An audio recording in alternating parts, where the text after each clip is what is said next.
Decision podcasts by the New York Prosecutors Training Institute are made possible by VoicePods. Convert your text to voice at voicepods.com. Read this decision at NYPTI Law.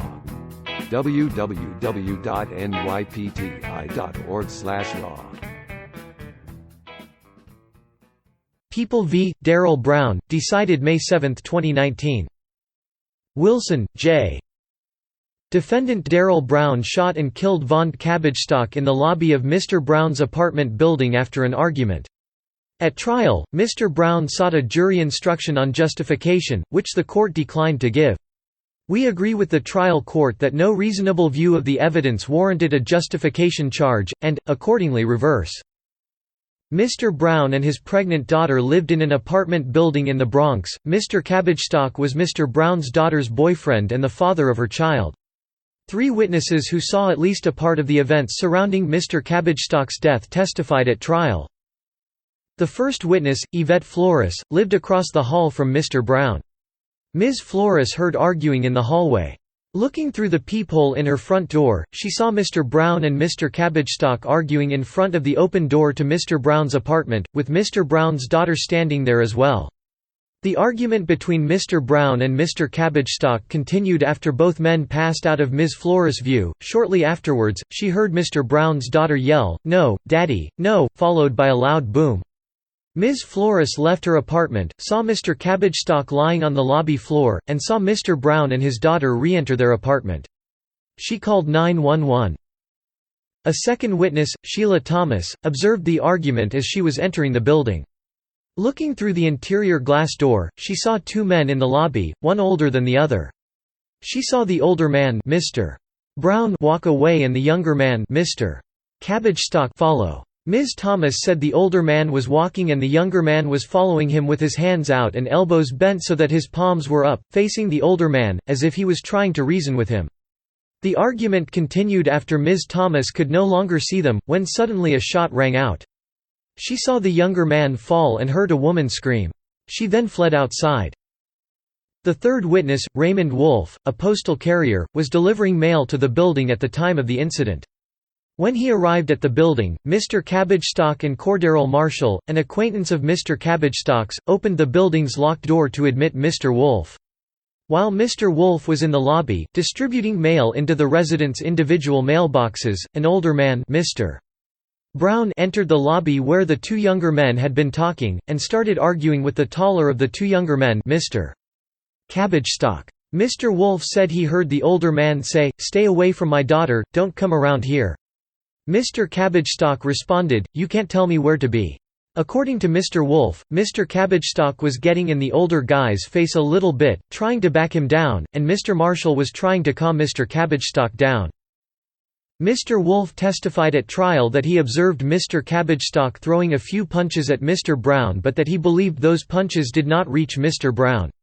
Mr. Wolfe also testified that Mr. Brown was holding a gun slightly above waist high and pointed away from him. Mr. Cabbagestock then swiped at Mr. Brown's gun, though Mr. Wolfe's testimony about the exact number of swings and sequence of events was inconsistent, at times testifying to 3 swings followed by 1 swipe, at other times interspersing 1 swipe amid swings. In any event, Mr. Wolfe averred that he could not recall if any of the swings or swipes was with an open or closed hand. According to Mr. Wolfe, at some point before Mr. Cabbagestock's last swing or swipe, Mr. Cabbagestock said, "If you going to pull a gun out, you got to use it." Mr. Brown did just that, shooting Mr. Cabbagestock in the chest. When Mr. Wolfe first saw the gun, he started up the stairs to the 2nd floor. From his vantage point on the stairs, he did not see the flash of the gun firing or anything, but heard the shot and saw Mr. Cabbagestock fall. When the police arrived, they found Mr. Cabbagestock lying face down in the lobby, dead at the scene with a shell casing next to him. During their canvass of the building, the police spoke to Ms. Flores, who directed them to the Browns' apartment. Mr. Brown admitted the police, where they recovered a semi-automatic Glock pistol in a kitchen drawer. Testing later revealed it was the gun that fired the shell casing found next to Mr. Cabbagestock's body. Mr. Brown was indicted for murder in the 2nd degree, manslaughter in the 1st degree, and criminal use of a firearm in the 1st degree.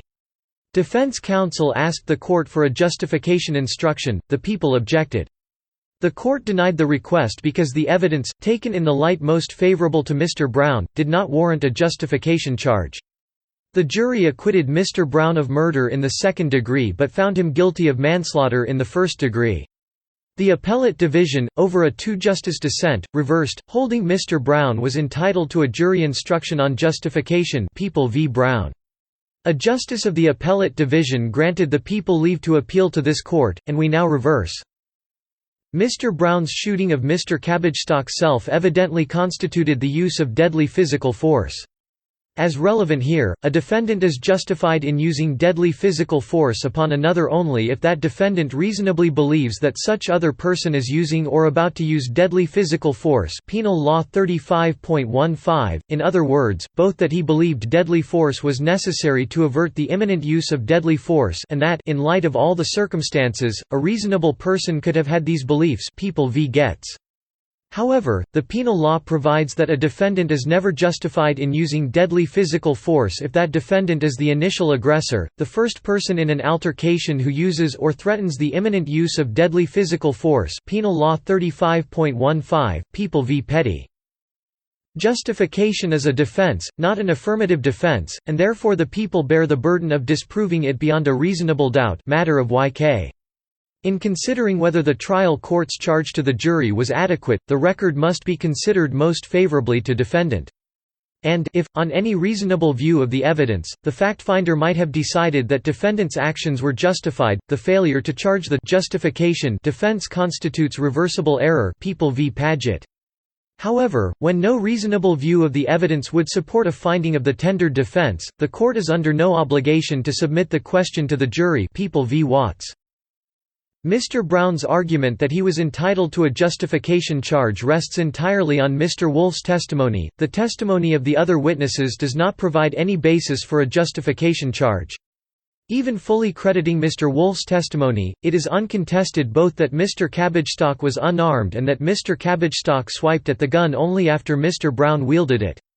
On the facts of this case, taken in the light most favorable to Mr. Brown, we hold that the trial court's refusal to charge justification was not error, because Mr. Brown was the initial aggressor as a matter of law. The initial aggressor is the first person who uses or threatens the imminent use of physical force in a given encounter. However, even if someone is the initial aggressor with respect to mere physical force, another person may be the initial aggressor with respect to deadly physical force. If mere physical force is employed against a defendant, and the defendant responds by employing deadly physical force, the term initial aggressor is properly defined as the first person in the encounter to use deadly physical force. People v. McWilliams. To determine who the initial aggressor is, then, both the sequence of the attacks or imminently threatened attacks and the nature of those attacks matter. Which attacks were physical force and which attacks were deadly physical force? Deadly physical force means physical force which, under the circumstances in which it is used, is readily capable of causing death or other serious physical injury. Penal Law 10.00. Deadly physical force, we have held, encompasses not merely the striking of the first blow or infliction of the first wound. It also encompasses acts by a person that cause the defendant reasonably to believe that the defendant is facing the imminent threat of deadly force. See People v. Valentine.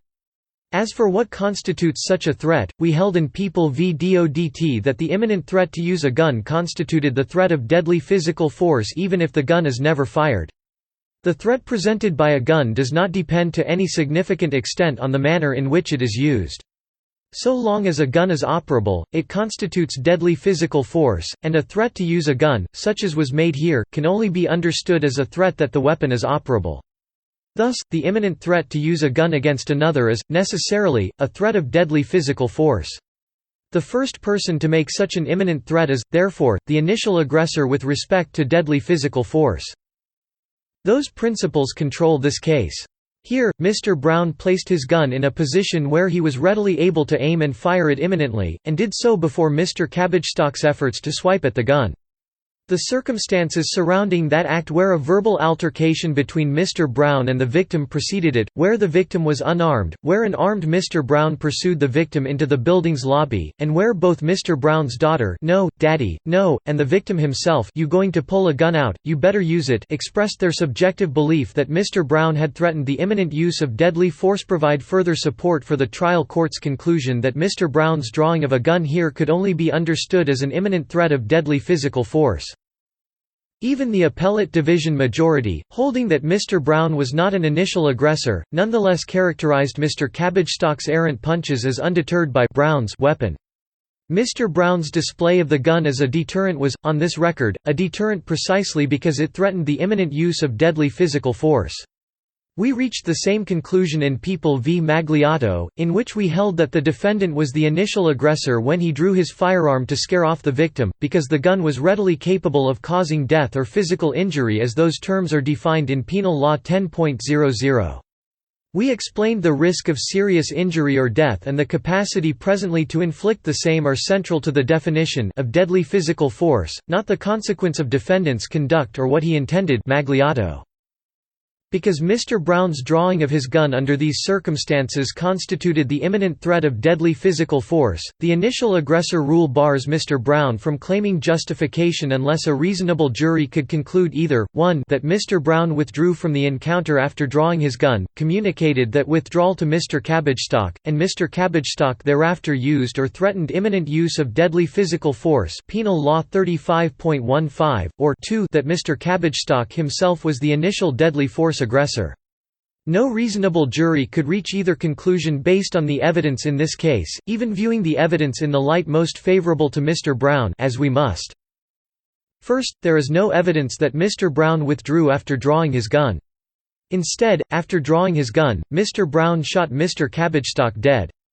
All testimony as to Mr. Brown carrying a firearm indicates that Mr. Brown had his firearm out during all or part of the argument in the lobby. There was no withdrawal between the imminent threat to use the gun, the first threat of deadly physical force, and the grim realization of that threat. Second, Mr. Cabbagestock was not the initial deadly force aggressor because of his swipe at Mr. Brown's gun. No reasonable view of the evidence supports the proposition that Mr. Brown was ever threatened by Mr. Cabbagestock with the imminent use of deadly force prior to the point at which Mr. Brown drew his gun. Mr. Cabbagestock sought to swipe the gun only after Mr. Brown had first threatened the imminent use of deadly physical force by displaying his gun, leaving Mr. Brown as the initial deadly force aggressor. There is no evidence that Mr. Cabbagestock was ever armed. Indeed, both Mr. Wolfe and Ms. Thomas testified that Mr. Cabbagestock had nothing in his hands. As for Mr. Cabbagestock's argument with Mr. Brown, as we said in Valentine, calling a person names or the like unaccompanied by physical threats or acts does not make a person an initial aggressor and does not justify physical force, let alone deadly physical force. 5 As the dissenting justices below explained, when defendant became the first and only participant in the altercation to threaten the use of deadly physical force. He did so without any basis for fearing that Cabbagestock was about to use such force on him. In holding that Mr. Brown is not entitled to a justification charge on this record, we do not disturb in the slightest the well-settled principle that, in considering whether the trial court's charge to the jury was adequate, the record must be considered most favorably to defendant, and taking that view of the record, the evidence supports the defense of justification, the trial court should instruct the jury as to the defense and must when so requested Paget.